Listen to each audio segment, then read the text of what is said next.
Good evening, ladies and gentlemen. It is July 23rd, 2009, about 10:38 p.m. And just kind of making a spontaneous video. Didn't plan on doing it. I was actually getting ready to do my review video of Black in America 2 that CNN has been showing for the last 2 days. But this topic kind of brought my attention, and I definitely want to comment on it. You guys feel free to comment on it as well. So, in the eve of them showing Black in America this week on CNN, we find that being Black in America equals racial profiling. I'm sure by now, all of you, those of you who pay attention to news, hint, cut off the BT, have heard about the Harvard professor who was arrested for allegedly breaking into his own home.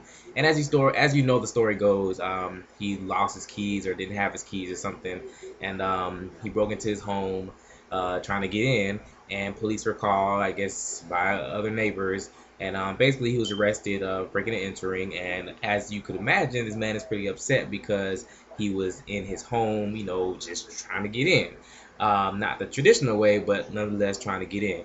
So it's raising a lot of talk. And on CNN, they have Roland Martin and some other professor, this other black dude. I'm sorry, didn't get his name.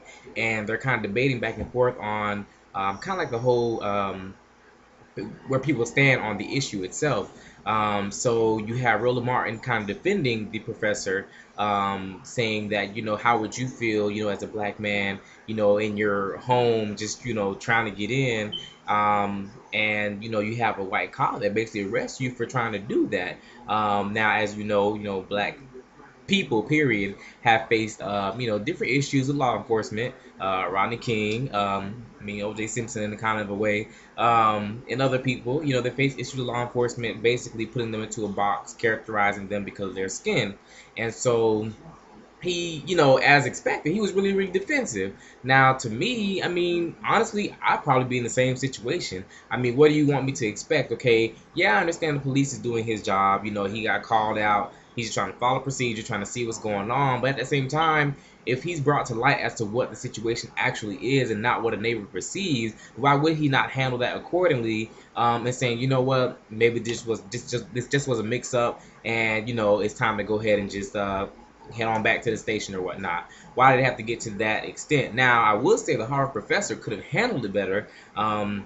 He could have taken a different approach in handling the situation by saying, officer, you know what, I understand you're doing your job. Just, let's try to go ahead and reconcile this. But no, as my people, we like to be, we like to stand firm what we believe on, which is understandable. Like I said, you never want to be that black person that has to deal with that type of stereotyping. But nonetheless, it's crazy how blown out of proportion it is right now, to where you have President Obama commenting on it, and so now that's creating even more noise in the White House, as if he's already getting enough attention with the healthcare plan and just him being the first black president.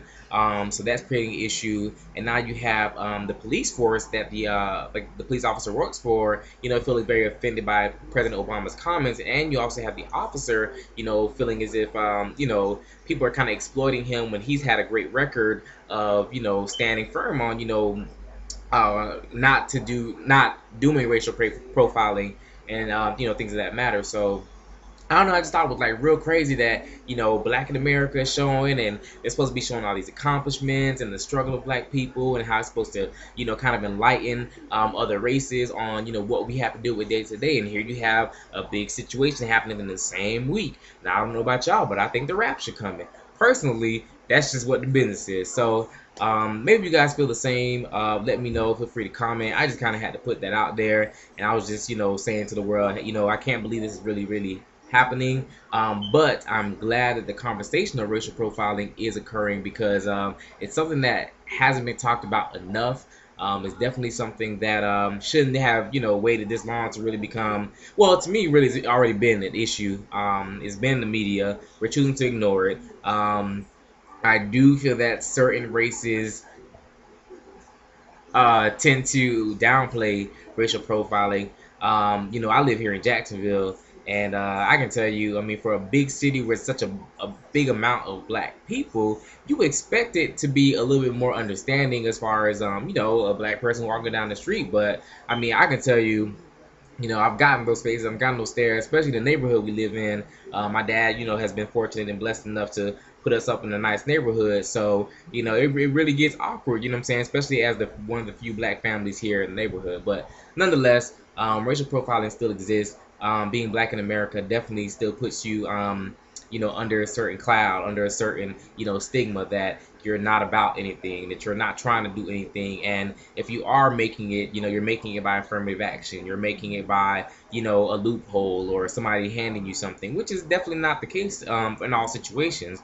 There are exceptions to that rule. There are exceptions to rules as far as, you know, white Americans, Hispanics, Asian Americans, all of that, you know. And in some way, shape, or form, all races are racially profiled. But, you know, black people, I think we definitely experiencing just based off history and things of that nature. It's kind of a cross we've been carrying nonetheless. But go ahead and voice your opinions. Had to put that out there. My review of CNN's Black in America 2 is coming out. I have 2 pages of notes working on it, so y'all look out for that. Just being the voice of America, and that's pretty much it. But anyway, in other news, without Jesus, I pretty much suck, and that is all.